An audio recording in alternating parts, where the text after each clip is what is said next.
मित्रों, तो जो भी मैं स्टोरी टाइम वीडियो में बताने वाला हूँ वो सब 200% सच है। तो वीडियो को पूरा एंड तक देखना, बिल्कुल स्किप मत करना, बड़ा ही मजा आएगा गाइस। तो हेलो गाइस, स्कूल तो सब जाते हैं और स्कूल में एंटर करने से पहले हमारी शैतानियां स्टार्ट हो जाती हैं। कभी किसी के बम पे चाटा मार के भाग जाना, या फिर अपने दोस्त के ऊपर रुमाल डाल के उसके जम की पिटाई करना, और फिर एक दूसरे का नाम लगाना, भाई इसने तुझे सबसे ज्यादा मारा, बहुत मारा, मैंने देखा, मैंने नहीं मारा, तेरा पक्का दोस्त तू, यार मैं कैसे मार सकता हूँ तुझे, यार मैं तो डोर के पास खड़ा था। या फिर जब कोई बैठने वाला होता था डेस्क पे, उसके नीचे शार्प की हुई पेंसिल रख देना, ब्लैक बोर्ड को साफ करके किसी के मुंह पे मार देना। अगर आप लोगों ने भी ऐसा कुछ किया है तो कमेंट करके जरूर बताना। तो ये बात है उस जमाने की जब मैं छोटा बच्चा था, मैं 8th क्लास में पढ़ता था। अब जो मैं बड़ा हो गया, मैं बेरोजगार हो गया। मजाक से हटके तो गाइस सुनो, तो मैं था स्कूल में, हमारा फर्स्ट पीरियड चल रहा था। तो गाइस मैं आप लोगों को बता दूं कि मेरा सेक्शन था बी, जहाँ पे सिर्फ बॉयज होते हैं। तो तुम लोगों को पता है कि बी सेक्शन का फायदा क्या है? कोई भी मस्ती करो, कोई भी शैतानी करो, मैडम ये नहीं बोल सकती कि तुम्हें गर्ल्स के सामने मुर्गा बना दूंगी। बट हमारी इंचार्ज मैडम को कभी हम पे दया ही नहीं आई। हमारी इंचार्ज मैडम ने तो मुझे और मेरे दोस्तों को 2-3 बार सेक्शन ए वाली मैडम को सौंप दिया था कि इनको पीरियड खत्म होने तक गर्ल्स के सामने मुर्गा बना लो। पर हमें घंटा फर्क नहीं पड़ा मित्र, क्योंकि इज्जत तो हमारी थी ही नहीं। तो अब स्टोरी सुनो।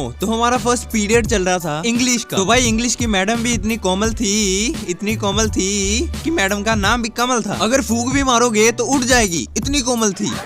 तो अचानक से बेल बज गई और पीरियड हो गया खत्म। तो मैडम ने जाना था नेक्स्ट वाली क्लास में, जो कि हमारी क्लास के पास में ही थी, बिल्कुल हमारी क्लास के साथ क्लास जुड़ी हुई थी। और हमारा सेकंड पीरियड हो गया स्टार्ट, और सेकंड पीरियड वाली मैडम एब्सेंट थी, स्कूल ही नहीं आए थे, पता नहीं क्यों। और हमारी तो मौज हो गई। और स्कूल्स के कुछ रूल्स होते हैं, उनमें से एक ये भी था कि अगर आपकी क्लास में कोई टीचर नहीं है तो स्टाफ में जाके किसी टीचर को बुला के लेके आओ। पर भाई कौन जा रहा है टीचर को बुलाने? हम तो मजे से क्लास में नाच रहे थे, झूम रहे थे। तो गाइस दिवाली भी आ रही थी और अचानक से मुझे याद आया कि मैं तो ये वाले बम लेके गया था वहाँ पे। पता नहीं अब इनको क्या कहते हैं, हमारे यहाँ पे तो कुक्कड़ बम कहते हैं। आपके वहाँ पे क्या कहते हैं कमेंट करके जरूर बताना। तो हमारी क्लास में तो सब अपने आप में मगन थे, कोई नाच रहा था, कोई कुछ कर रहा था। और मुझे याद आया कि मैं तो आज बम लेके आया और मैं माचिस भी लेके आया था। भाई प्रबंध मैंने पूरे कर रखे थे। तो मेरे दिमाग में पता नहीं ऐसा क्या आया, बट डोर के पास गया और वहां से दूसरी क्लास की तरफ देखा और बम को आग लगा के ना, पूरी लड़ी को आग लगा के मैंने उस क्लास में फेंक दी। भाई क्या बताऊं, धड़म धड़म भुम भुम ढुम ढुम।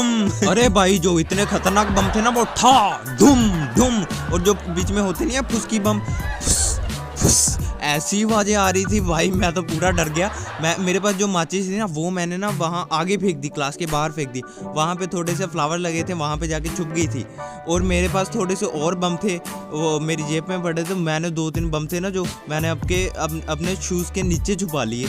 मैंने सोचा कि कोई देख ही ना ले, अगर चेकिंग होगी तो मैं पकड़ा जाऊँ। तो भाई साहब जिस क्लास में मैंने बम फेंके थे ना, वो क्लास थी 7th। तो और उसमें से इतनी आवाजें आ रही थी चिल्लाने की बच्चों की, भाई मैं तो पूरा डर गया। तो मैडम को तो लगा शायद उन्हीं की क्लास में से किसी बच्चे ने पटाखों को आग लगा के फेंक दिए, पर उन्हें क्या पता ये तो मैंने चलाए हैं, दूसरी क्लास में से मैंने उनकी तरफ फेंक दिए। और भाई साहब वहाँ पे तो धुआं ही धुआं हो गया, ऐसा लग रहा था जैसे उनकी क्लास में आग लगी हो। और हमारी क्लास में जो भांगड़ा कर रहे थे, मस्ती कर रहे थे, सब देखने लगे कि क्या हो गया ये। और अचानक से उनकी क्लास की मैडम हमारी क्लास में आकर बोलने लगे किसने किया है ये हरकत। पर मेरी क्लास में किसी को भी नहीं पता था कि ये मैंने किया है। मैडम बोलने लगे कि हमने खुद देखा है, तुम्हारी क्लास में से किसी ने फेंकी है पटाखों की लड़ी। मेरी क्लास के सब लड़के एक दूसरे की तरफ देखने लग गए कि ये किया किसने है। और फिर मैडम ने बुला लिया प्रिंसिपल को। प्रिंसिपल इतना मोटा डंडा लेके आ गए। तो मैडम सब कुछ प्रिंसिपल को बताने लग गए कि सर ऐसे ऐसे बात है, मैं बच्चों को क्लास में पढ़ा रही थी और इनकी क्लास में से किसी बच्चे ने पटाखों की लड़ी को आग लगा के हमारी क्लास में फेंक दी। तो प्रिंसिपल ने हमारी पूरी क्लास को बोला कि एक लाइन में हो जाओ, सबकी शक्ल दिखनी चाहिए मुझे। तो सर बोलने लगे कि तुम सबको बताइए ये हरकत किसने किया है और चुपचाप बता दो, वरना सबको पनिशमेंट मिलेगी। और सर बोले कि उस एक लड़के की वजह से तुम सबकी बहुत पिटाई होगी। अगर तुम लोगों को पता है कि ये किसने किया तो उसका नाम ले लो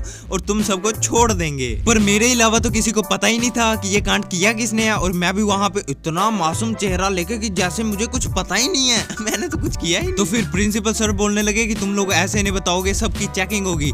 एक लड़के को बुलाया और सबके बैग चेक करने लगे, पॉकेट चेक करने लगे, सब कुछ चेक करने लगे। और मैं शॉक्ड हो गया क्योंकि मैंने तो शूज के नीचे थोड़े से बम बचा के रखे थे, पर किसी के भी बैग से या किसी की भी पॉकेट से कुछ भी नहीं मिला। और शूज तो चेक किए नहीं, यहाँ पे मैंने छुपा के रखे थे। तो सर को आया बहुत ज्यादा गुस्सा। सर ने बना दिया सबको मुर्गा और दिया एक लंबा सा भाषण और करने लगे हमको इमोशनल कि यहाँ पे करने के आते हो, पढ़ने आते हो, पैसे बर्बाद कर रहे हो। तो फिर सबको स्टैंड अप किया और बोलने लगे कि सजा तो मैं उसको दिला के रहूंगा जिसने ऐसी गंदी हरकत की है। तो भाई साहब पूरी क्लास के डंडे खड़काने लग गए, कभी हाथ में मारे कभी लात में मारे, और मुझे इतना मजा आ रहा था कि मेरी वजह से सबको डांट पड़ रही है, पिटाई हो रही है सबकी। मेहनत मैंने की पर फल सबको मिला। तो गाइस मैं मेहनत का फल सबके साथ बांट के खाता हूँ।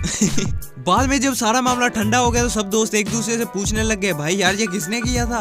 और मैं भी झूठ मूठ एक दूसरे से पूछने लग गया, भाई यार ये कौन था, किसने किया है सब घटिया काम? अगर मिल गया तो बहुत मारेंगे, उसी की वजह से हमें इतने डंडे पड़ गए। अगर प्रिंसिपल को पता चल जाता कि ये मैंने किया है, माँ कसम मुझे इतना मारते मारते तो मारते पर स्कूल से भी निकालते भाई। पर ये बात मैंने किसी को बताने की सोची भी नहीं कि ये मैंने किया था। तो बस यही थी स्टोरी टाइम की स्टोरी। तो अगर वीडियो अच्छी लगी हो तो वीडियो को लाइक, चैनल को सब्सक्राइब कर दो। तो कमेंट करके जरूर बताना कि आपको आगे भी ऐसी स्टोरी टाइम वीडियोस चाहिए या नहीं। तो बाय बाय मित्रों, ख्याल रखना अपना।